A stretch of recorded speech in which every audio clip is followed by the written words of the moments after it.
What's up, guys? We're back for another Masters of the Universe review. This is something that I showed off in my recent haul video, if you caught that. It's an item that I'm not keeping for myself. It's going to be given to my daughter, but we're going to take a look at it first because she's probably just going to break it. So we're taking a look today at the Funko Rock Candy Evil-Lyn. This is, it's not an action figure, it's not articulated, it's just a little statue type thing. But I really dig the style of these. I like the way they look. There aren't very many of them, so I don't have to spend a lot of money on this stuff, which is fantastic. So she is in a enclosed box here. So you can see her there in the window on the front. We've got the Motu logo. We've got the Specialty Series logo down there. And then the side just has an open window with some product shots and a shot from the cartoon, and then the back has a product shot and a bunch of legalese all over it and the Rock Candy logo. So let's pull her out and take a look. Alright guys, here she is out of the package, and like I said, this is a gift for my daughter, but of course I have to take a look at it first.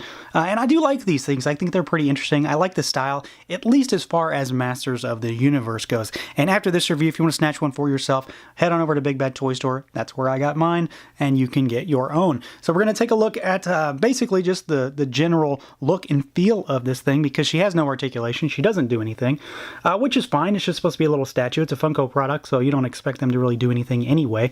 And in general, you know, there are only two of these, at least for Motu. There is Evil-Lyn, and then there is the Comic-Con 2017 She-Ra, which we'll take a look at in a minute, just for comparison's sake. I like this one the best so far. I know there's not a great sample size, but I like the stylized pose. I like Evil-Lyn's look here. I like the pose she's standing in. She's very animated, but not in the way that she was in the cartoon, really. She is very much a cartoon look and feel, but she's definitely not in that same Motu style, outside of the fact that she's not yellow like the vintage toy. So I do think that Funko's put their own kind of spin on her, which I do think is actually pretty solid.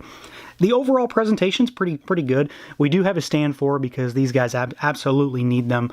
They don't stand up too well, and her pose probably makes that a little more difficult than others.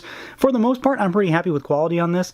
We've got her holding her scepter here, and it's painted well. It almost looks like it's slightly transparent, and I can't really tell, but it looks somewhat transparent, or at the very least metallic.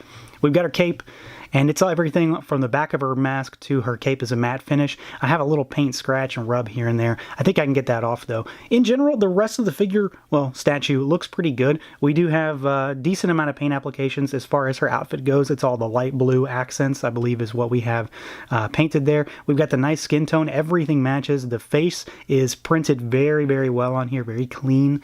Yeah, so I mean, there's not a great deal to talk about. She's just a little Motu statue. And just to give you a comparison, you know, here's what she looks like next to her pop. So they're very similar, they're just a little different. They're kind of reversed, and then you can see this one has a lot more detail. So as far as size goes, there's not a whole lot going on here, but she looks pretty good. And in general, I mean, I really dig these a lot more than Pops, honestly. I'd rather have a ton of these, but this line doesn't really run all that deep. And I don't think there are too many male figures in this either. There are some, but not a great deal. It's mostly more of a girl-focused line, at least in my experience. And here, like I mentioned, is the She-Ra. So, you know, I like them both. They're going to sit well on my daughter's shelf just fine, but I do like Evil-Lyn. She's a little more dynamic. She's doing something with her hand. She's got her weapon. Obviously, She-Ra's posed as well, but I think it's more of her pose with her legs, not necessarily just standing flat-footed on the ground. It gives her a little more life. It makes her seem a little more dynamic, even though you can't move her.